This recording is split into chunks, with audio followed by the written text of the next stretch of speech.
Hello, hello, hello. It's Rebecca here, helping women create income and freedom online through travel and social media. I am so excited to be back because I'm going to be talking about something that I know is super, super helpful because I get asked about it all the time, and it is about time management in the day. Now, I used to be terrible at managing my time effectively, and a part of it was because I only had myself to be responsible for. I was literally only had to go to work, look after myself, go to the gym or whatever. It was before I was a mum, before I had any like real responsibilities. And I was just really lackadaisy. I'd be late for everything. And then as I was progressing through my career when I was in the corporate world, I started to identify that I was terrible at it. And it then became to not be an okay thing if I wanted to grow and develop and increase my income in that space. I needed to sort it out. And then that's when I started to really, really work on my time management. And now I've got so many hacks, so many things that massively help me and that I've implemented in my business to allow me to build around my full-time job to then create that freedom in the future, which I now have. So I'm going to go through my top time saving hacks for busy women, for the ones who are working, the ones who are overwhelmed, those of you who are frazzled, you might be mums, you might have other responsibilities. You might just want to know in the future because you're about to change like something and you might be taking on a new role, you might be studying or about to start studying. There's loads of different things that can happen in your life that change things that then need to have different ways of looking at stuff and different commitments. So that's what I'm going to cover today. So, first of all, I want to ask a question. Is having it all whilst being balanced a myth, or is it not a myth? Who knows?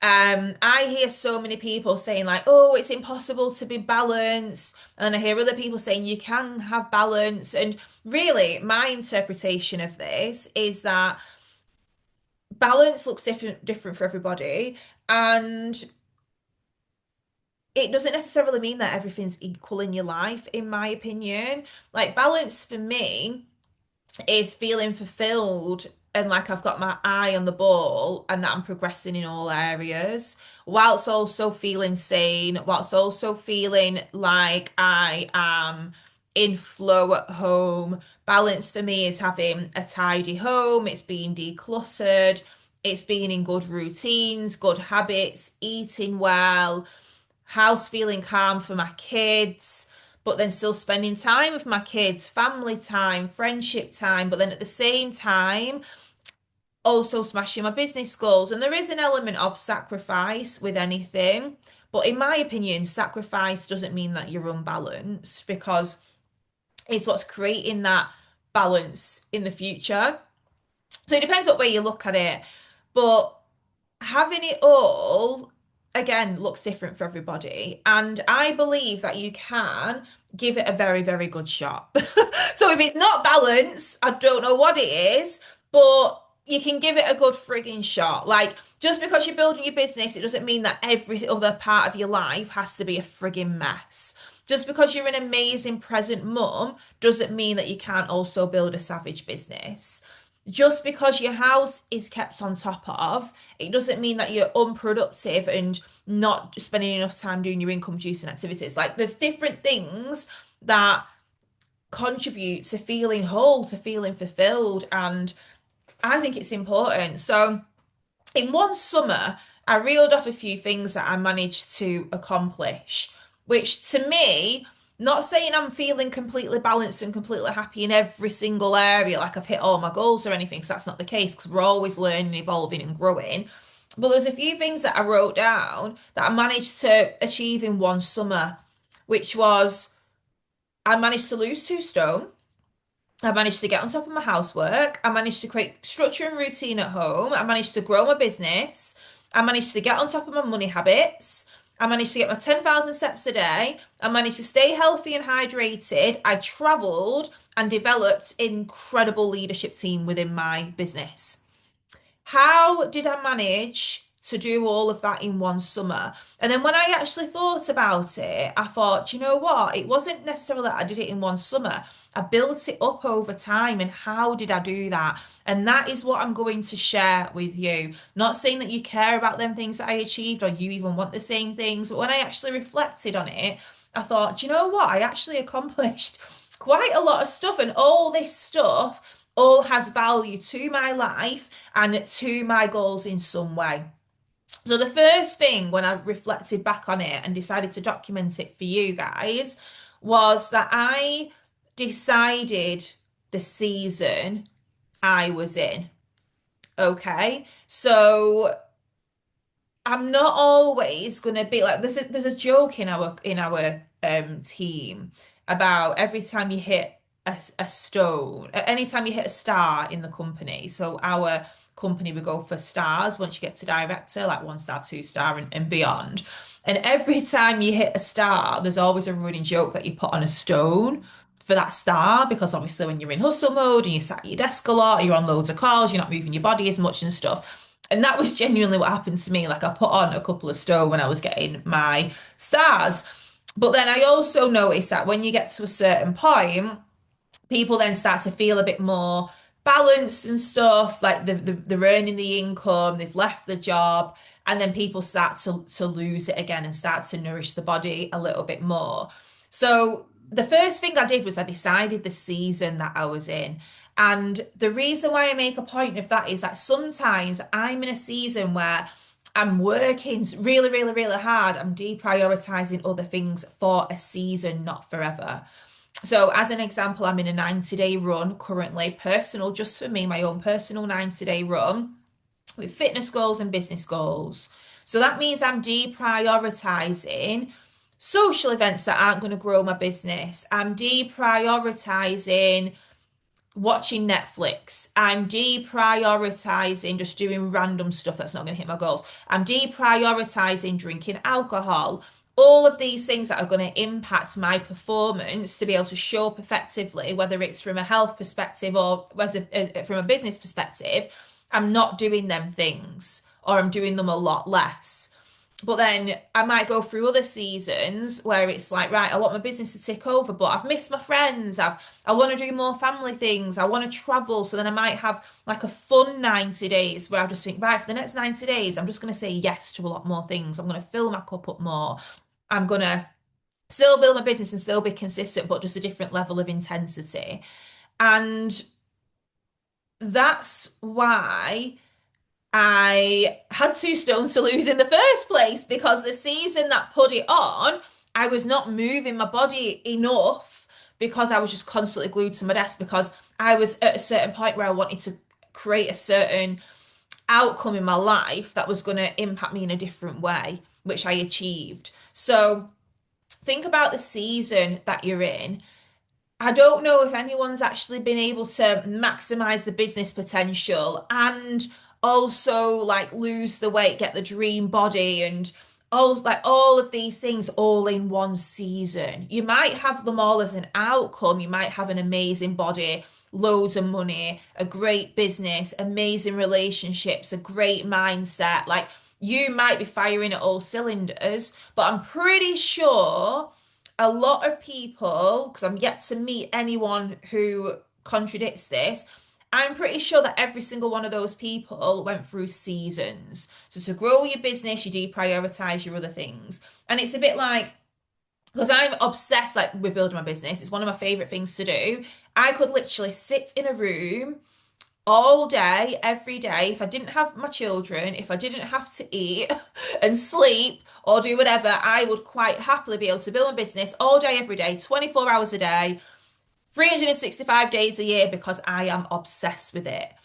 But in order for me to hit my health and fitness goals, I then had to deprioritize spending as much time building my business, because that's why I put it on in the first place. Because instead of spending that hour to 2 hours a day doing my fitness, going to the gym, getting my steps in or whatever, I was thinking, no, I want to just build my business. And then that's what made me put on weight. So this is what I'm getting at. So pick the season, decide the season that you're in, go all in on the season. But then when you get to a certain point, like you can still maintain it in other seasons. It's not like you just forget about everything, but pick the season that you're in and work towards the goals that you want to work towards.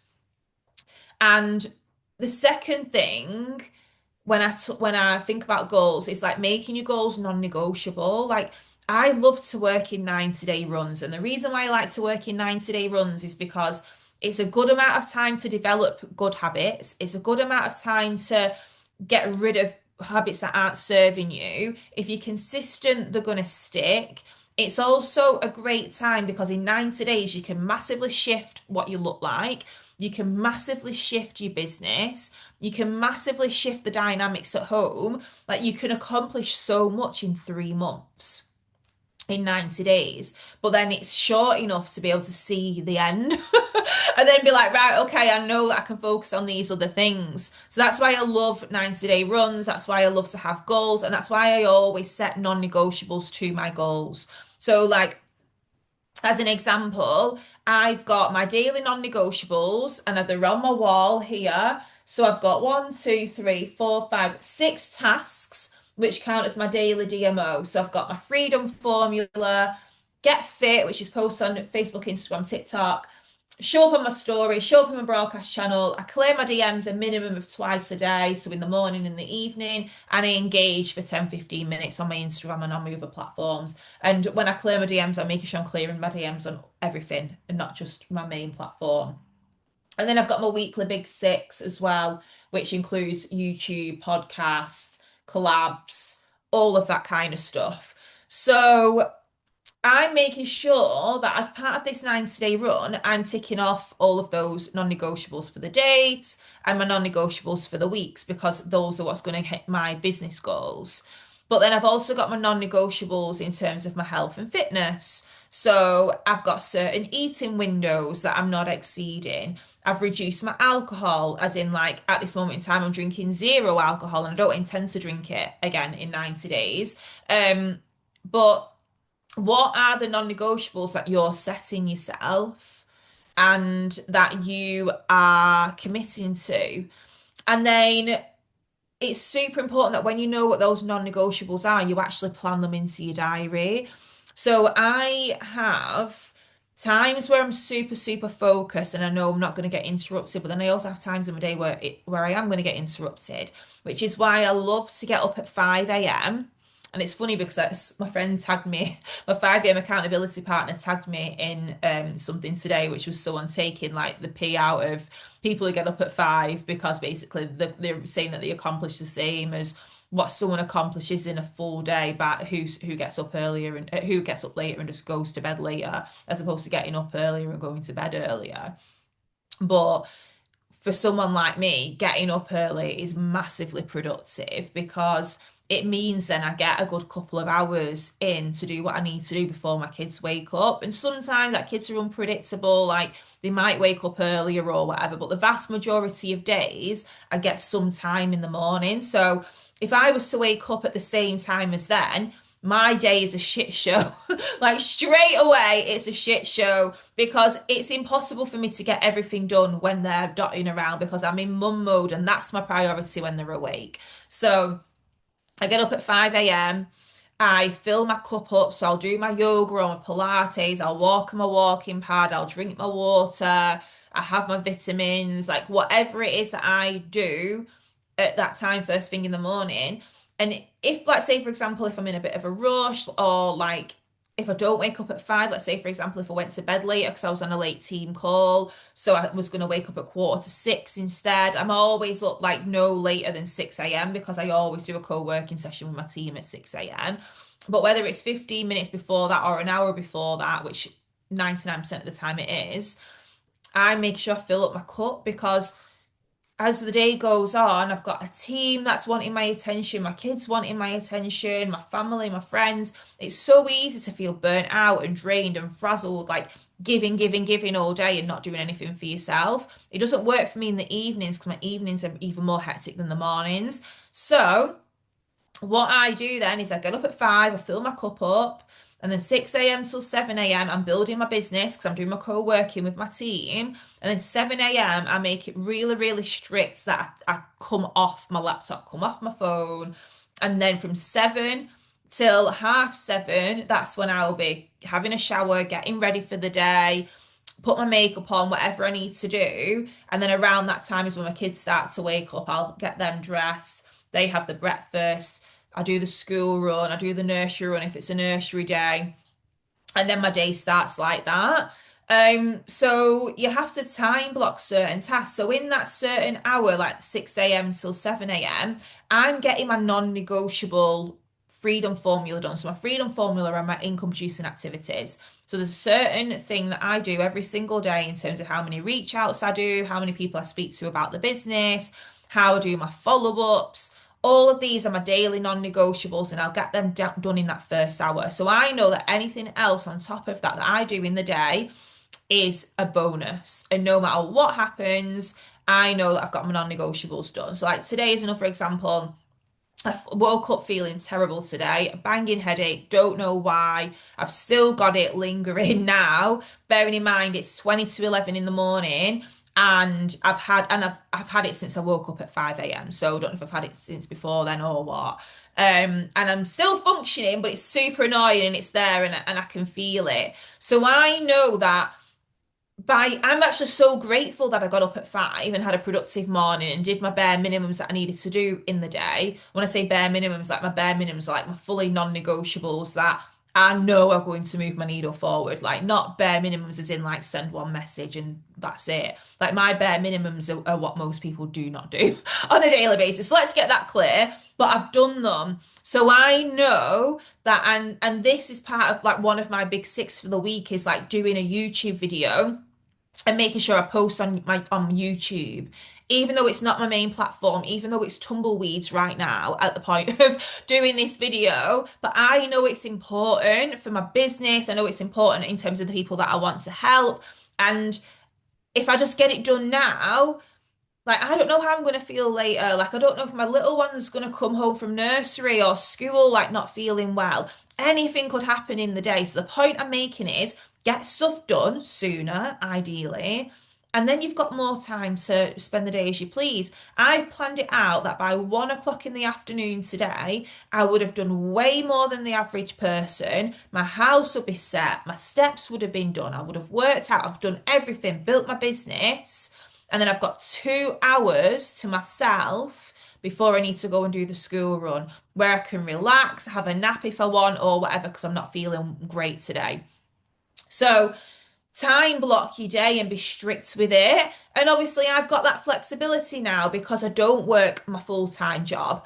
But when I did work a full-time job, I was still getting up first thing in the morning before my kid and before I had to set off and get ready for work and doing my non-negotiables in the morning.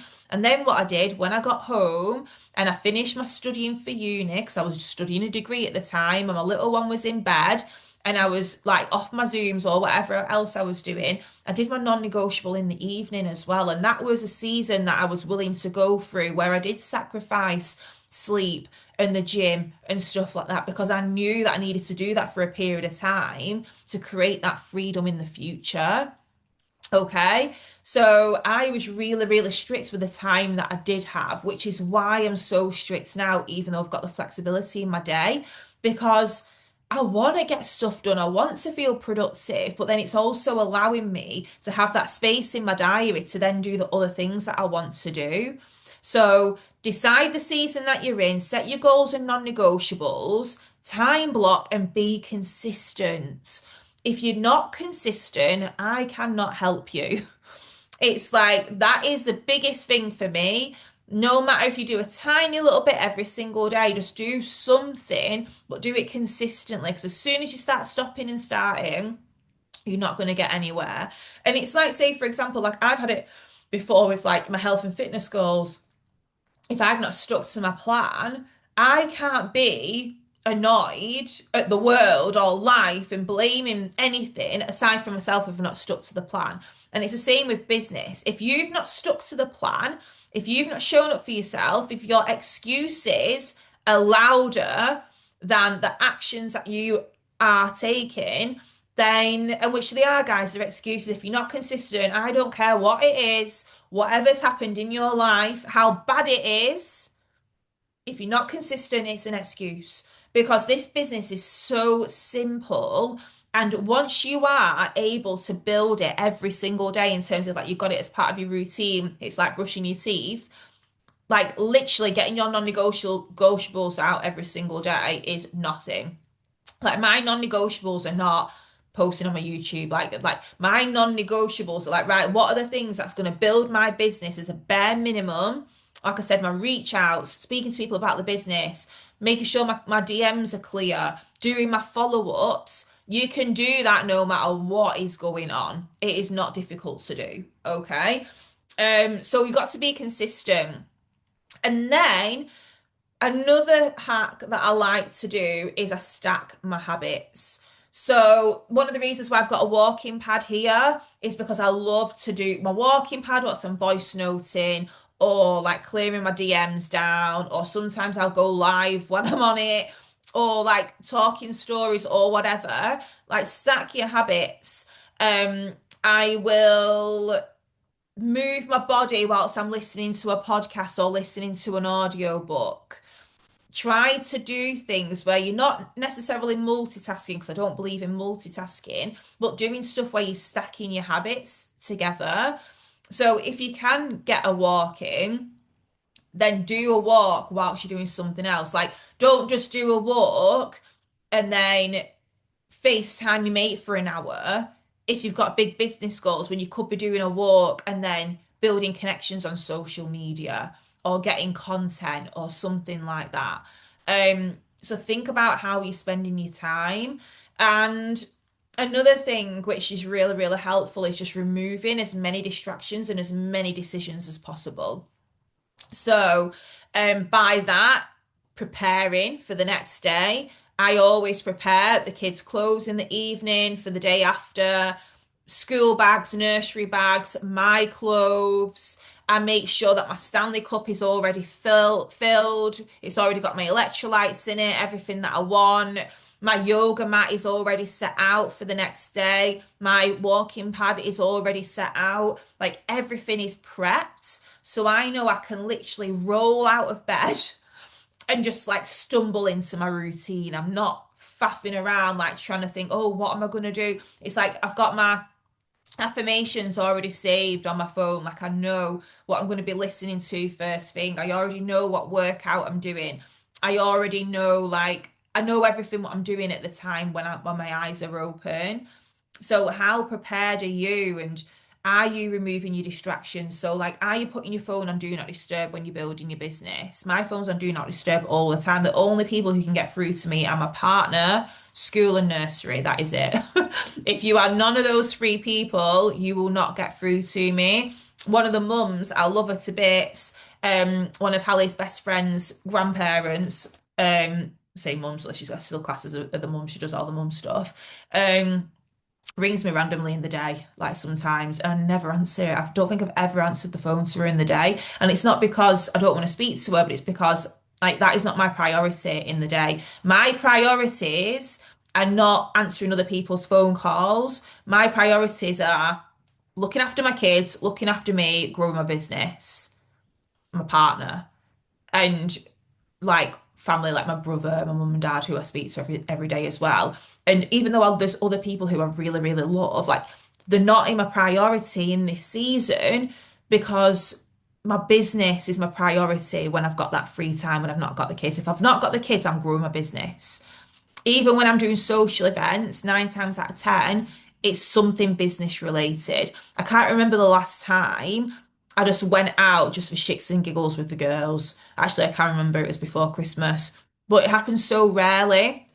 But it's not a bad thing because we've all got goals and they're happy with it. I'm still keeping in touch with them. We still make plans, but we make plans on our terms. We don't just make plans just for the sake of making plans that's going to hinder us down the line. Because the way I look at it as well, with like plans with your friends and stuff, like who gets really bad guilt in terms of like when you feel like you just want to say yeah because you don't want to let people down. So it's like you don't want to say no to the thing because you don't want to let someone down because it's the birthday or you've not seen them for ages or whatever. But what I notice is, and this is even with closest friends, they're the first ones to cancel on us when it's not convenient. Like, think about it. How many, like, if you're not the flaky person, like, I'm not the flaky person, I don't flake on people at all. If I say I'm going to do something, I'm going to do it. I'd have to be getting peeled off the road, like ran over for me not to stick to something that I've said I was going to do. And it just doesn't happen. But then when you look at some other people, like even some of your closest friends, and it's like they put themselves first a lot of the time. Oh, I'm not going to do that thing because I'm not really feeling it because of this and blah blah blah. They will say no, or you'll have something planned in the diary with a few of you, couples or whatever, and someone cancels it last minute and they don't turn up or for whatever reason. So why are you feeling bad for picking yourself first when other people are picking themselves first? Like, pick yourself first and your goals. Like I said, you can have everything, just not all at the same time when you're trying to build it. So I hope that makes sense. And remember the decisions, like I said, like make it so you've got as little decisions that you need to make in the day as possible. So I've got, as an example, like reminders for little things that I don't want it to consume my energy. Like we've got reminders in our phone in terms of like me and my partner in terms of like what bin needs to go out on the day of the week, what club bin is it. I've got reminders in terms of like certain things that I'm going to put in certain group chats, like if it's a generic message that I send like repeatedly, not just like obviously like the value and stuff, like more like admin stuff.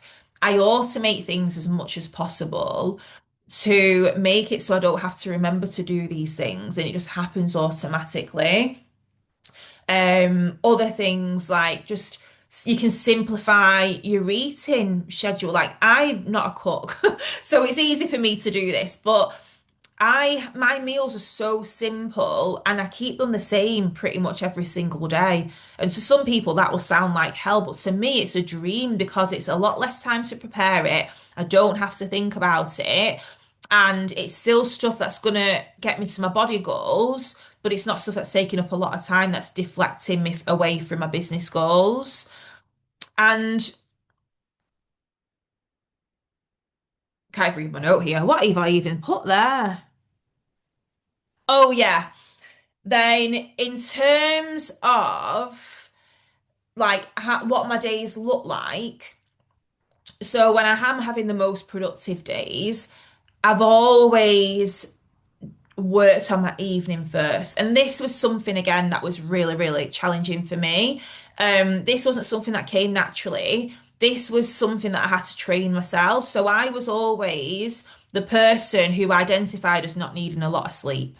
I must have been so high on adrenaline at the beginning of my business journey. Like I was functioning on hardly any sleep, and I don't know how I did it. But I used to think it was just so easy, and I used to bounce out of bed every single day on like 3 hours sleep, sometimes less. I've even done all-nighters before, and I'm not an advocate for it, but I have done that. Um, and But I had to train myself to be like, no, actually, you don't need to be this night owl as well as getting up early in the morning. You're burning the candle at both ends. You might not feel like you're getting burnt out, but it can't be good for you. So I eventually trained myself to have like more productive evenings in a sense of like having some wind down time, getting a good sleep and stuff. And that's the hack in terms of getting up early and having a productive start. It is your sleep. And if you're struggling with your sleep, like that is like, I'm not like a health coach or anything, but there's something that you need to address. Like, why can you not get to sleep or why can't you stay asleep? And it's all fixable. And there was things that I was staying awake, I was thinking about things, I was excited. There were so many things that were keeping me up at night, stopping me from going to sleep in the first place and then keeping me asleep and letting me have good quality sleep. So then there's other things that I've put in place as well for when I am actually asleep. So like I've got my earplugs, I've got my eye mask, like all of these different things to help me so that I don't get interrupted when I am asleep and I can sleep when my kids are in bed, my partner's in bed or whatever. So yeah, like that's another thing. But like I said, you go through seasons. Like if you're really, really frazzled and you feel really, really busy right now, going to bed an hour or 2 hours earlier is probably so far away from like where you can see yourself being. And it was for me. But this is the thing, you've got to work on these things over time, and then it becomes your reality. Now I'm an 8 hours a night girl, minimum. If I don't have 8 hours a night, I don't know how I don't know how I used to function on less than that. So think about these things. So like I said, decide the season that you're in, set your goals and non-negotiables, time block and be consistent with those non-negotiables, stack your habits where possible, focus on the things that's moving you closer to your goals, deprioritize the other stuff without sweating it, especially if you're in a different season, and then work on preparation the night before, getting a good night's sleep, get up earlier before the world gets up, and just continue to do that. But just focus on one thing at a time. It's like to get me consistent at doing my 10,000 steps a day. At one point, I was like, there's not a chance I can do 10,000 steps in a day.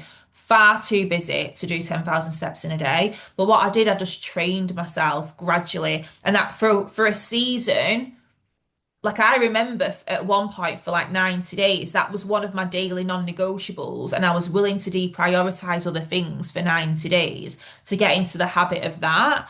And then I managed to work it out where I was like, actually, now I know how I can do other things whilst I'm getting my steps in. I can still get my 10, but you have to build it up over time. So it's a process. You are a project. Your life is a project. Your goals are all projects. It's not a case of setting your goals and all of a sudden just wake up a different person and achieve them. You've got to become that person, and you become that person by implementing the things that you know is going to move you forward and being consistent with it and doing it bit by bit by bit by bit to build it up. So then what it feels like when you have a successful summer like I had, you've lost the weight, your house is on point, your kids are settled, your business has grown, and that's when you start to feel like everything's firing at all cylinders. But I didn't build it all at once at that time. Just the results of it all seem to happen at one time. You with me? So I hope that helps. Over and out.